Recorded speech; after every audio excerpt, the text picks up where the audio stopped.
Welcome in, Ethan Skolnick, starting nine. Starting nine. He used to call it starting nine because we used to start at nine. Starting five here on the Five Reasons YouTube channel. You can follow me at Ethan J. Skolnick and at Five Reasons Sports. We got Manny Chang producing today. Be with you a few minutes. Make sure you check out all the other content on the channel. I think from between Media Day and the first day of training camp, probably got about 25 videos up there in addition to the podcast. Talked to a whole bunch of players. So that's all on the YouTube channel. Make sure you hit like, subscribe, and turn the notifications on. Also, check out our other coverage on the other teams in town, the Dolphins, the Marlins, Inter Miami. We'll see if Messi ever plays again.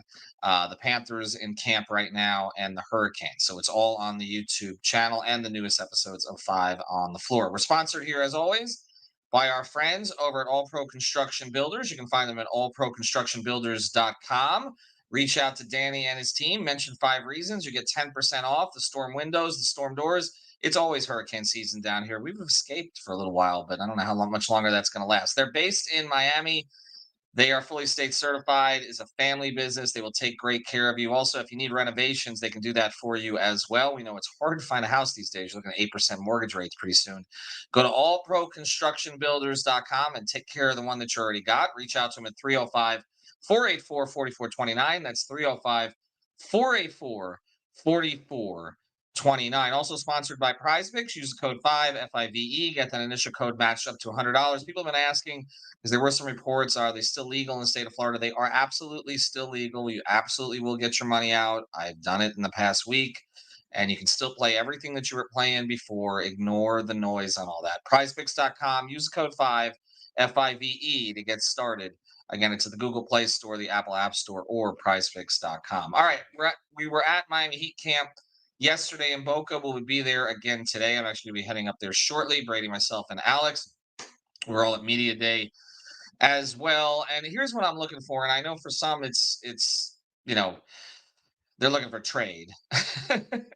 Particularly after yesterday and what we saw from Kyle Lowry. And it does look like this is headed to kind of an uncomfortable place between him and the organization, him and Eric Spoelstra.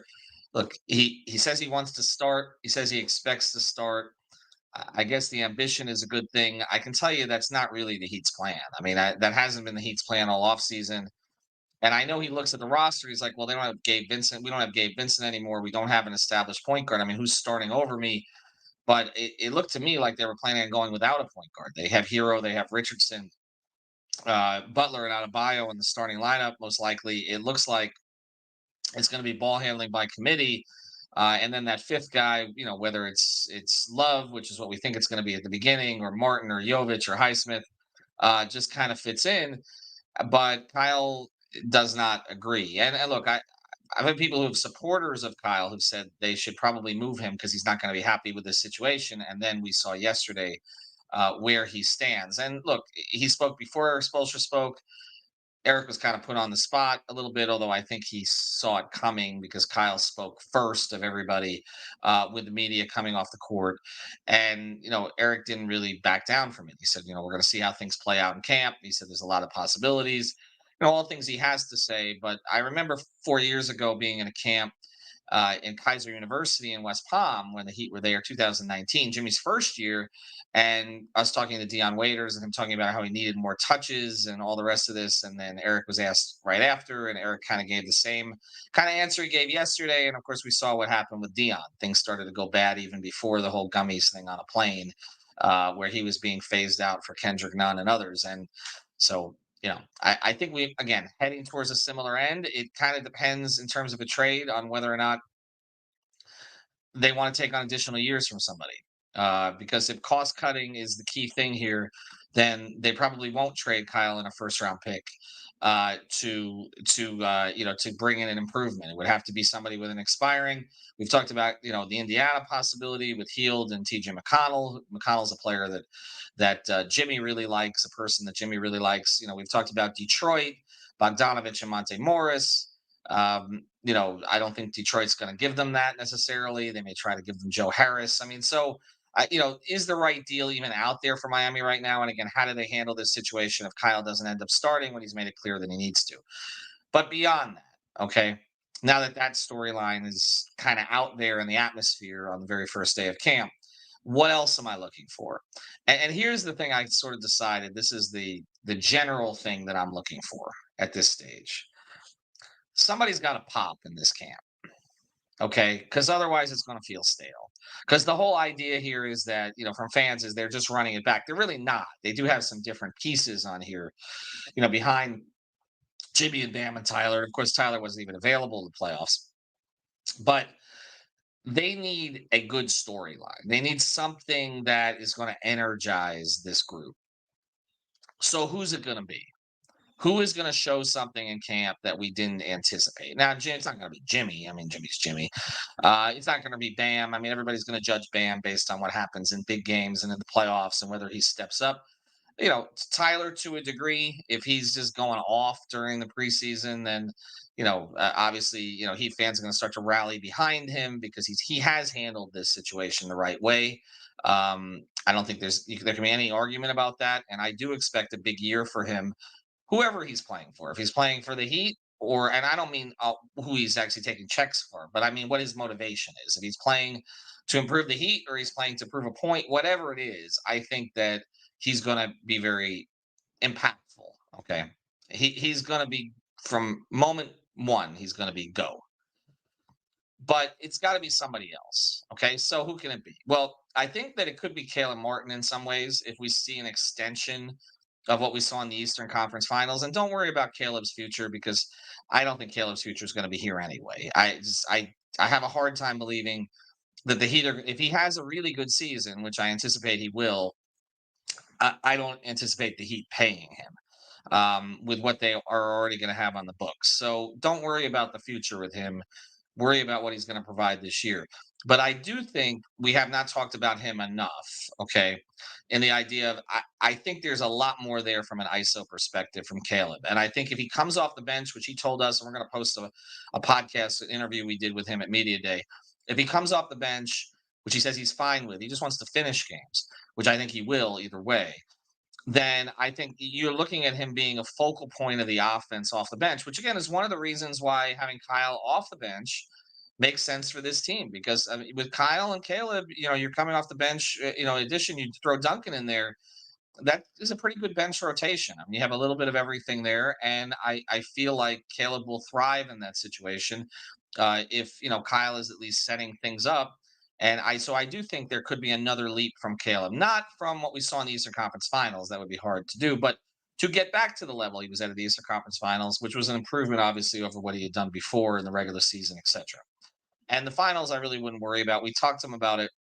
He wasn't right the first two games. I mean, Denver did play him a certain way, but he was kind of joining a moving train at that point because what happened with Caleb was the altitude sickness. He was throwing up. The first two games, he probably shouldn't. He didn't play in the first game, from what I remember. No, he did, but I'm sorry, he didn't play well. And then he didn't play well in the second game either. And then he kind of picked it up a little bit, but by then the series was gone. So I think Caleb is one guy, but I'm going to keep coming back to this. Okay. I, I I think Jovic changes the equation for this team. And he may not change it coming straight out of camp because again, they're gonna make him earn it.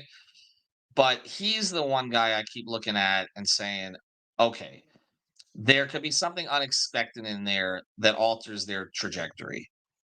And if you look at everything he's done this offseason, and again, the conversation he had with us, which is going to be here on the YouTube channel as well today and is already on the podcast feeds, he's totally different in terms of his where his body is, his confidence level, just his comfort with being in Miami and in the organization, and he has an upside skill set that the majority of guys on this roster do not have.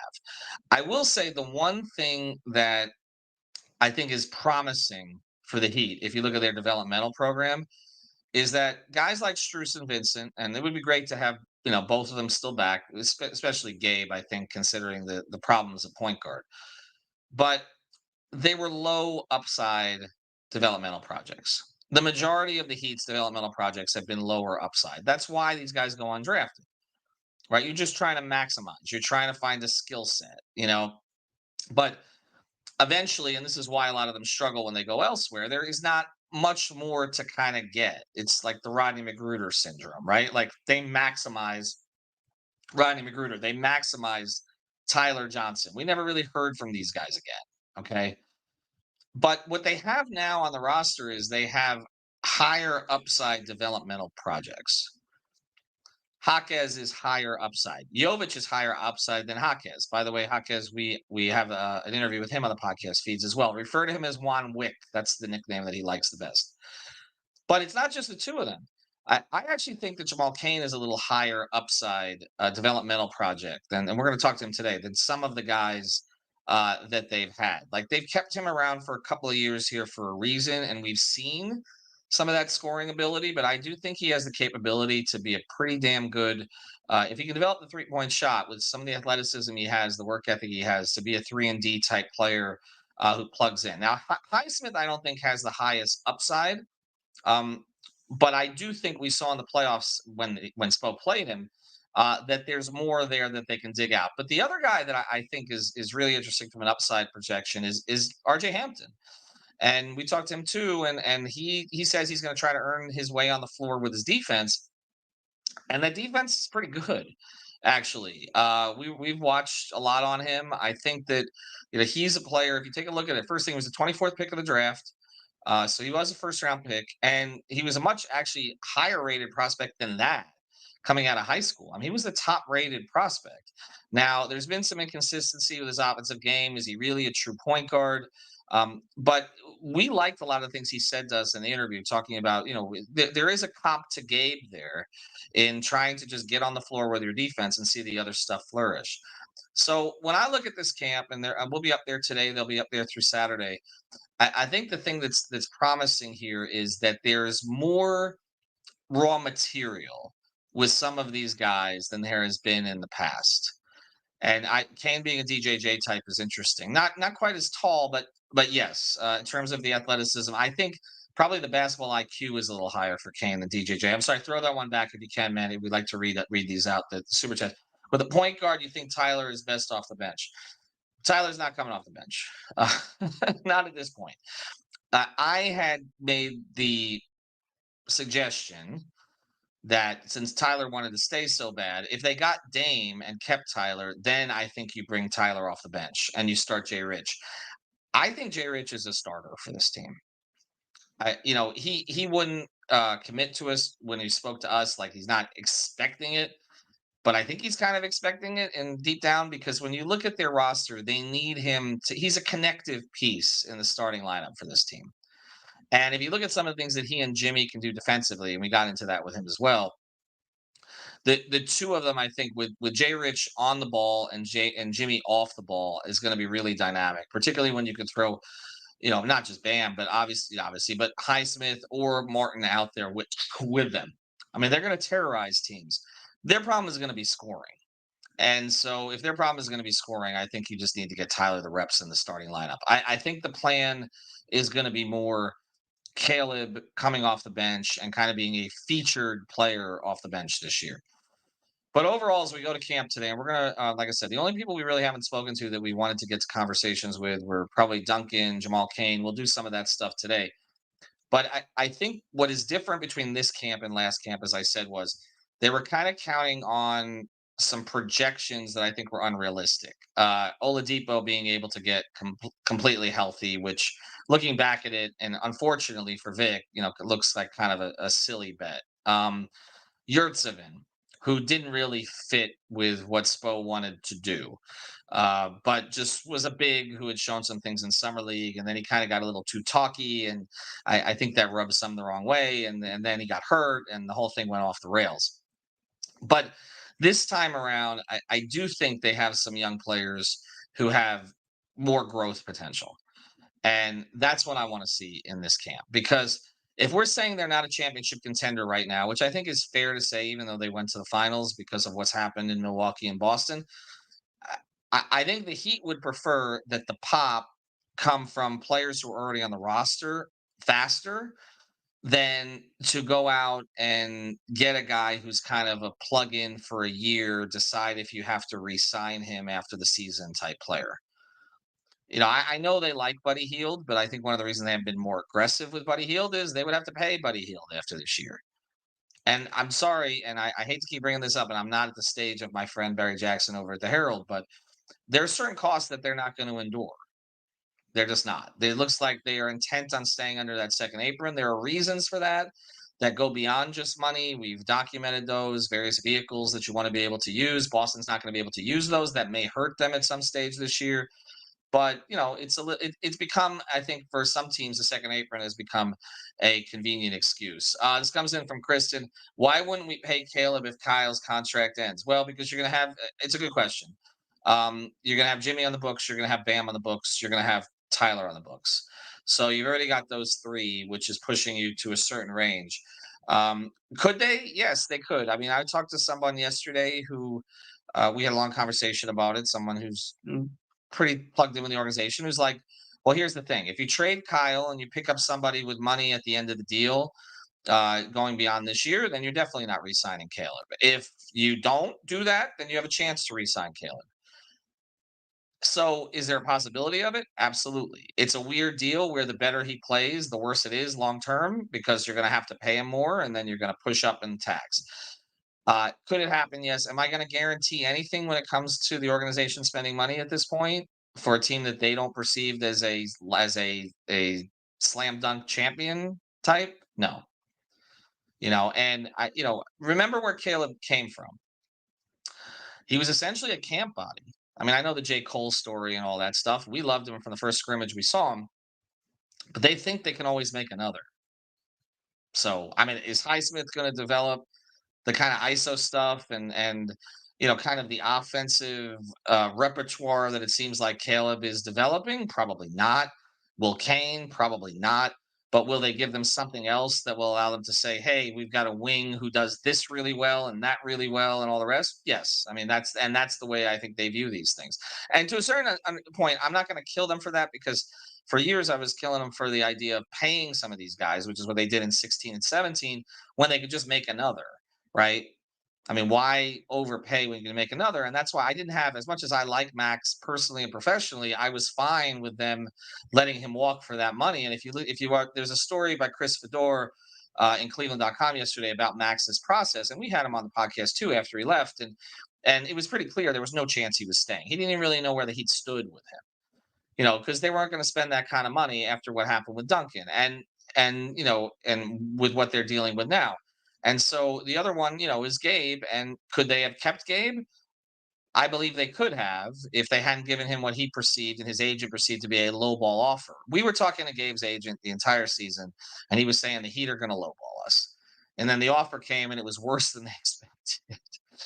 And we could talk about what the budget should have been or whatever, but the Heat were prepared to go a little further because they did at the end. They extended the years out. And if they had done that at the beginning, I believe Gabe would have stayed. Just it's an educated guess based on our conversations with his folks. But it didn't happen. He went to LA and now he's not even starting. In Miami, he would have started. So anyway, to summarize, we'll be at camp today. We'll have all of your content here on the channel. What I'm looking for is I want the story that's going to get everybody excited. I want to see which guy's going to pop here. Is it going to be Jovic? Is it going to be Kane, Highsmith? More development from Martin.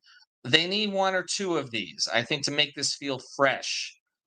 All right. And they also need to convince Kyle Lowry in the meantime to come off the bench because that's what's best for the team. Lowry, Duncan, and a first-round pick and a second for Morris, Bogdanovich, and Harris, all expiring and all help this year. See, I think that's the kind of framework that you should think about. Got to be expirings. Got to be expirings.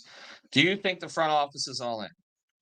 I think they want to win, but the front office and ownership, they're not exactly the same thing, right? Is Pat Riley all in? What do you guys think? Hasn't he always been?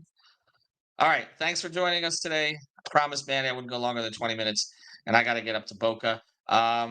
Check out all our content here on the channel. We appreciate everybody following us. We're going to do a playback later today at some point too. So if you're not there, get on playback.tv/5RSN, playback.tv/5RSN. Just download the app. iPhone, it's easy. I think Android, they're coming out of beta this week. So check that out. It's a great place to interact with all of us. I'm sure Alex Brady, one of the other guys, will join me later today. Have a good day, everybody.